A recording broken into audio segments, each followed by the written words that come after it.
မင်္ဂလာပါခင်ဗျစပင်အရန်ကျွတ်နေတယ်စပင်အုံထူချက်နဲ့စပင်တန်းချက်နဲ့ကျွန်တော်ကိုလာမေးကြတဲ့လူတွေအများကြီးပဲအဲ့ဒီဟာကိုပေါင်းပြီးတော့မှကျွန်တော်ဒီဗီဒီယိုနဲ့တစုတစည်းတဲ့ကျွန်တော်ပြောပြပါမယ်6မိနစ်အတွင်းဝင်အောင်တော့ပြောပေးမယ်တကယ်လို့မကြည့်နိုင်သေးဘူးအချိန်မရအောင်ဆိုလို့ရှိရင်ဗီဒီယိုလေးကို save ခဲ့ပါပြီးမှပြန်ကြည့်ပါပေါ့နှစ်ပိုင်းခွဲပြီးတော့မှကျွန်တော်ပြောပါမယ်ပထမတစ်ပိုင်းကစောင်းရန်ရှောင်းရန်ဘာတွေလုပ်တဲ့နဲ့ဘာတွေမလုပ်တဲ့ဘူးလဲဒီတစ်ပိုင်းမှာကျွန်တော်တုံးခဲ့တဲ့ဟာတွေကျွန်တော်ဗီဒီယိုတစ်ခုချင်းစီတော့ပြောထားပြီးသားဒါပေမဲ့ဒီမှာစုပေါင်းပြီးတော့မှဘောင်းကျုပ်အနေနဲ့ဘာတော့ပြင်ဘလို့တုံးလဲဆိုတဲ့ဟာလေးကိုကျွန်တော်ပြောပြပါမယ်ခင်ဗျလွဲနေတဲ့အလွဲအမားတွေကိုလည်းလူမျိုးလုပ်တဲ့နဲ့မလုပ်တဲ့မှုဆိုတဲ့ဟာလေးကိုလည်းကျွန်တော်ရှင်းပြပါမယ်ပထမဦးဆုံးကျွန်တော်တို့ကခေါင်းလျှော့တာအနေစမယ်ပေါ့နော်။ဆောင်းရံနဲ့ရှောင်းရံမှာခေါင်းလျှော့ခြင်း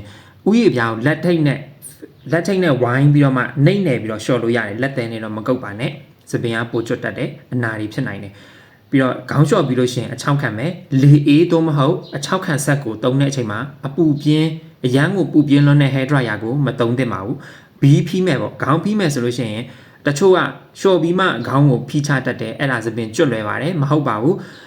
မလျှော့ခင်မှာကိုစပင်ရှည်တဲ့လူတွေဆိုလို့ရှိရင်အဖျားကနေစပြီးတော့မှဖီးပါမလျှော့ခင်မှာကို scalp piling လုပ်ကိုလုပ်ပေးပါအဲ့ဒါဆိုရင်စပင်ကျွတ်ကမတရားကြီးကိုတတ်တာပါလိမ့်မယ်နောက်ပြန်ပေါက်ဖို့စပင်တန်ဖို့ဆိုရင်အာဟာရလိုပါတယ် protein နဲ့ biotin ကျော်ရတဲ့အစာအစာတွေကိုရှာပြီးတော့မှစားပါတကြားတို့စီကျော်တို့เนาะအဲ့လိုအရန်ကိုပူလွန်ဆက်လွန်တဲ့အစာအစာတွေကိုရှောင်ပေးပါဒါလေးကတော့ပထမဦးဆုံးစောင်းရံနဲ့ရှောင်းရံပါနောက်ကျွန်တော်ဗာသုံးလဲဆိုရင်ဟာလဲကျွန်တော်နောက်မှပြောပြမယ်เนาะစပင်အမျိုးအစားလိုက်မှာသုံးတဲ့ scalp oil ပေါ့နော် scalp ကို oiling လုပ်တဲ့အလေးချင်းကအရန်ကိုထိရောက်တယ်အဲ့ဒီအချိန်မှာဥယျာဉ်ပြောင်းကို3မျိုးခွဲလိုက်အစီအရန်ပြတ်နေဆိုလို့ရှိရင်ဂျိုဂျိုဘာ oil ကိုသုံးဂျိုဂျိုဘာ oil ကရှာရလွယ်တယ်ဂျိုဂျိုဘာ oil ကိုသုံးတင်ပါတယ်အာနီတင်အားခါကျတော့သူကတဘာဝအစီထုတ်လုပ်မှုကိုထိန်းညှိပြီးခါကျတော့ T3 လို့ခေါ်တဲ့လက်ဖက်စီလေးတာထည့်လိုက်လို့ရှိရင်ပိုကောင်းမယ်တဲ့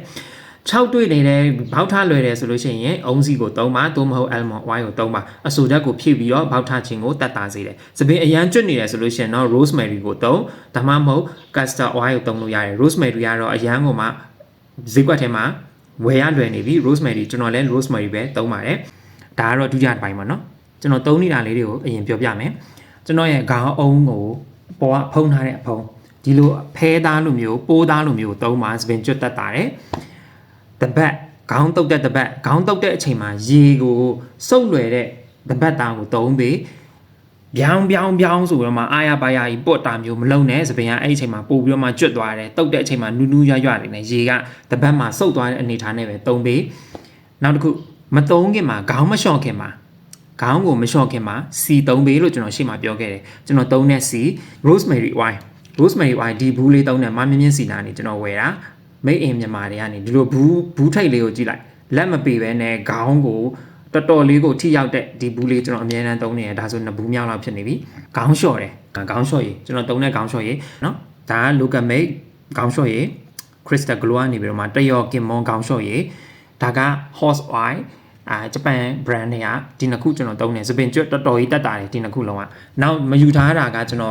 ်ခေါင်းလျှော့ပြီးလို့ရှိရင် hair mask သုံးတယ်ကျွန်တော်ဓာတ်ပုံလေးထည့်ပေးမယ်ဂျပန် brand တွေကပဲအဲ့ဒါလည်းတော်တော်လေးကောင်းတယ်ဈေးလည်းတက်တယ်အဲ့ဒါသုံးတယ်ပြီးတော့ခေါင်းလျှော့ပြီးသွားပြီလေမုတ်တယ်ရှေ့မှာပြောသလိုပဲအကြိုင်မမုတ်ဘူးခေါင်းသားကို6အောင်ပဲမုတ်တယ်ဒါလောက်ဆိုရင်လုံလောက်ပြီကျွန်တော်ပြီးရင် hair coat သုံးတာမျိုးရှိတယ် hair coat ကဒီဒီဇိန်ကျွန်တော်အရန်ကြိုက်တယ်ဒါဘူးဟောင်းလေးသုံးထားတဲ့ဟာအသီးနှံလေးဒီကောင်ကခါကျတော့ ocean blue ဒီကောင်လေးကတကယ်ကိုမှ ocean blue အနံ့လေး fresh ဖြစ်တဲ့အနံ့လေးညဖက်ပဲဖြစ်ဖြစ်မနက်ဖက်ပဲဖြစ်ဖြစ်အားနေတဲ့အချိန်မှာကျွန်တော် hair tonic သုံးတယ် hair tonic က made in မြန်မာဒီနှမျိုးသုံးတယ်ဒီကောင်လေးကအကောင်ကိုအေးသွားတဲ့ rosemary ပဲဒီကောင်ကတော့အားလုံးသိတယ်ဒီဘူးကသူတို့ရတနာဘူးကတော့သုံးလို့မကောင်းလို့ကျွန်တော်ဒီလို spray ဘူးထဲကိုထည့်ပြီးတော့မှ spray ဘူးအလွတ်ထဲကိုထည့်ပြီးတော့မှဖြန်းပြီးသုံးပါတယ်ဒါကကျွန်တော်သုံးနေတဲ့ဟာအကုန်ပြီးတော့ကြံခဲ့တာဒါလေးဒီလိုတက်တာပြီးလေးနဲ့နှိပ်ပြီးတော့မှဇိမ်ခံတဲ့အချိန်မှာသုံးတယ်ဒါလည်း hair ကို scalp ကို massage လုပ်တဲ့အချိန်မှာသုံးပါတယ်နောက်စပင်ကျွတ်တက်တာဖို့ဆိုလို့ရှိရင်ရွေးရဲ့ခေါင်းပြီးရလည်းအရေးကြီးတယ်ကျွန်တော်တော့ဒီခေါင်းပြီးကိုသုံးတယ်စပင်တိုးပေမဲ့ကျွန်တော်ဒီလိုခေါင်းပြီးကိုသုံးပါတယ်စပင်ကျွတ်တက်တာတယ်ဖီးတဲ့အချိန်မှာတော်တော်လေးရားပြီတယ်ခေါင်းပြီးလေးကဖီးတဲ့အချိန်မှာဇိမ်ကြတယ်ဒီလိုတော့နှိပ်လို့ရသေးတယ်9000လာပဲပေးရတယ်ဒီကောင်လေးကတောင်ကြီးမျိုးရှင်းမှဝယ်တာပါအစားစားတဲ့အချိန်မှာပူလွန်းဆက်လွန်းတာငံလွန်းတာအရသာပြင်းလွန်းတာကိုမစားပါနဲ့စိတ်ပိစီမှုကိုအများကြီး